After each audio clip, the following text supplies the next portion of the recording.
से उदाहरण हम सोशल मीडिया में देख रहे हैं और ये ऑथेंटिक है क्योंकि बकायदा मैसेजेस डालकर दिखाए गए हैं। मैं भी मीडिया में देख रहा था, कई चैनल्स इसे चला रहे हैं। तो ये जो राहुल गांधी का पूरा एक प्रिपेयर्डनेस था भारतवर्ष को नीचा दिखाने में, और जो स्लोगन वो कॉम्प्रोमाइज्ड का यूज कर रहे हैं, आज हम बताना चाहते हैं कि वास्तविक रूप में कॉम्प्रोमाइज्ड कौन है। इस सिलसिले में, पूरे इस कड़ी में सर्वप्रथम नेहरू जी का नाम आता है। How Nehru was compromised and how the compromises of Nehru compromised our country, आज इस विषय में कहूंगा मैं। चचा नेहरू बोला जाता था उनको, चचा Nehru, he was compromised Nehru. चचा कॉम्प्रोमाइज्ड, वो चचा नेहरू नहीं थे, वो चचा कॉम्प्रोमाइज्ड थे। मुझे लगता है आज से उनको चचा कॉम्प्रोमाइज्ड के नाम से ही बोलना चाहिए। जब चचा ही कॉम्प्रोमाइज्ड होगा तो क्या देश का हाल होगा, आप सोचिए जरा। अभी ये चचा कॉम्प्रोमाइज की पूरी कच्ची चिट्ठी है, बहुत बड़ी चिट्ठी है, कच्ची चिट्ठी। मैं प्रयास करता हूं कि एक एक करके इस विषय को रखूंगा और आप सब भी देखेंगे। और ये चचा कॉम्प्रोमाइज्ड की जो गलतियां थी, ये कोई नीतिगत गलतियां अनइंटेंशनली उनसे हो गई थी, ऐसा नहीं है। ये गलतियां सोच समझ करके, जानबूझ करके किया गया था ताकि देश कॉम्प्रोमाइज्ड हो। मैं पहला आरोप जो मीडिया के समक्ष और मीडिया के माध्यम से देश के समक्ष रखना चाहता हूं चचा कॉम्प्रोमाइज्ड के बारे में, वह है कि चचा कॉम्प्रोमाइज्ड के सचिवालय में, नेहरू के सचिवालय में सीआईए का इतना पैठ था कि उनके जो विशेष सहायक या विशेष सचिव थे, जिनका नाम M.O. मथाई था, M.O. मथाई को अमेरिकी एजेंट के नाम से बुलाया जाता था।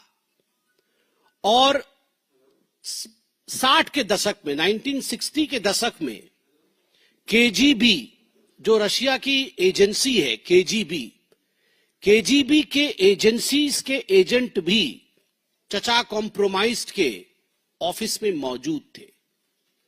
तो चाहे वो M.O. मथाई हो, चाहे KGB के एजेंट्स हो, CIA और KGB का दबदबा चचा नेहरू के ऑफिस पे था। और in the 60s and 70s it used to be said, in fact it used to be said about Nehru's regime that any document that the foreign dispensation needed was readily available for US and for Russia. That was the situation, grim situation I would say, and that was the compromise that Nehru did with the security of this country. सवाल है कि राष्ट्रीय सुरक्षा इतनी खोखली क्यों बनाई गई कि गुप्त दस्तावेज देश के विदेशी हाथों में सौंप दिया जाता था। दूसरा विषय है क्षेत्रीय समर्पण का। ये जो चाचा कॉम्प्रोमाइज थे, चचा कॉम्प्रोमाइज ने भारत के नक्शे के ऊपर जब मन किया, मानो अपने स्केच पेन से ही उन्होंने आंक दिया कि ये पोर्शन पाकिस्तान को दे देंगे, ये पोर्शन चीन को दे देंगे। He used the sketch pen to in fact cut off parts of India, dismember India and hand it over to foreign dispensations like Pakistan and China. Tibet और अक्सई चीन की कहानी तो आप जानते ही हैं। 1954 में पंचशील समझौता होता है और पंचशील समझौते के जरिए नेहरू ने तिब्बत को चीन को गिफ्ट में दिया। आप सोच के देखिए, पंचशील के समझौते में चाचा नेहरू ने इतना कॉम्प्रोमाइज किया, चाचा कॉम्प्रोमाइज ने इस प्रकार काम किया देश के अहित में कि उन्होंने तिब्बत को चाइना को गिफ्ट में दे दिया। और 1951 से चीन अक्षय चीन में, इसको आज हम अक्षय चीन कहते हैं, वहां सड़क बना रही थी। ये नेहरू जी को भी मालूम था कि वहां सड़क बन रहा है। और जो उस समय के तत्कालीन आईबी के इंटेलिजेंस ब्यूरो के प्रमुख थे बीएन मुलिक ने बड़े स्पष्टता के साथ नेहरू जी और नेहरू के कैबिनेट को सचेतित किया था, उन्हें बताया था कि चीन अक्षय चिन्ह में रास्ता बना रही है और इसका कहीं न कहीं संज्ञान में भारतवर्ष को इसको लेना चाहिए। मगर आपको जान के आश्चर्य होगा कि 1951 में यह सब कुछ बताया गया, मगर 1959 तक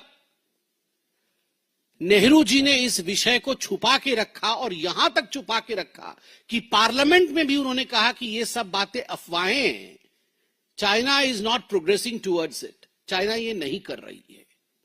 चाइना को बचाने की जो कोशिश थी वह नेहरू जी कर रहे थे। 1962 आप जानते ही हैं उस समय कितना बड़ा रणनीतिक फेल्योर हुआ था। 1962 में बिना सैन्य परामर्श के, बिना किसी रसद के और फॉरवर्ड पॉलिसी को मानते हुए जिस प्रकार से हमारे आर्मी को बिना यूनिफॉर्म, बिना जूते, कैनवस शूज पहना करके बॉर्डर में धकेला गया, और वह भी बड़े आश्चर्य के साथ मुझे कहना पड़ रहा है, ये जो आत्मघाती निर्णय था उसको हेड नेहरू जी के ही रिश्तेदार कर रहे थे। जो हायरार्कियल लाइन होती है आर्मी की, उसको तोड़ करके, जिस प्रकार से चेन ऑफ कमांड को दरकिनार करके, अनुभवी योद्धाओं को छोड़ करके जनरल BM कौल को कमान सौंपा गया, जो उनके खुद के रिश्तेदार थे। और उसके बाद 1962 में क्या हुआ, क्या हश्र हुआ, उसका परिणाम क्या हुआ, यह भी हम जानते हैं, फॉरवर्ड पॉलिसी की नीति के कारण।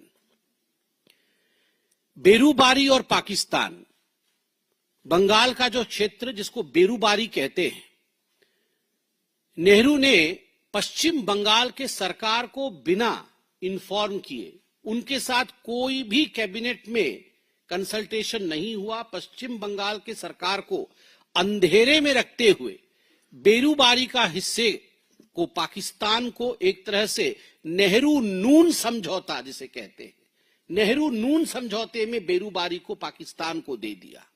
सुप्रीम कोर्ट ने इसका संज्ञान लिया। सुप्रीम कोर्ट ने कहा यह आप नहीं कर सकते हैं, आप कंसल्ट करिए पहले स्टेट के साथ, और इस प्रकार देश के हिस्से को आप चीन के हाथों सौंप नहीं सकते हैं। मगर despite supreme courts verdict, 9th संशोधन, जो 9वां संशोधन था, अमेंडमेंट था कॉन्स्टिट्यूशन में, उसके मार्ग से नेहरू ने बेरूबारी को पाकिस्तान को देने का काम किया। सोचिए, देश को खंडित करने का काम और एक एक हिस्से को पाकिस्तान और चीन को देने का काम नेहरू ने किया। सवर्ण सिंह और भुट्टो वार्ता कॉम्प्रोमाइज, यह भी आप जानते हैं। 1962 62 और 64 के बीच सवर्ण सिंह और भुट्टो की वार्ता होती है, जिस वार्ता के माध्यम से नेहरू ने पूंछ,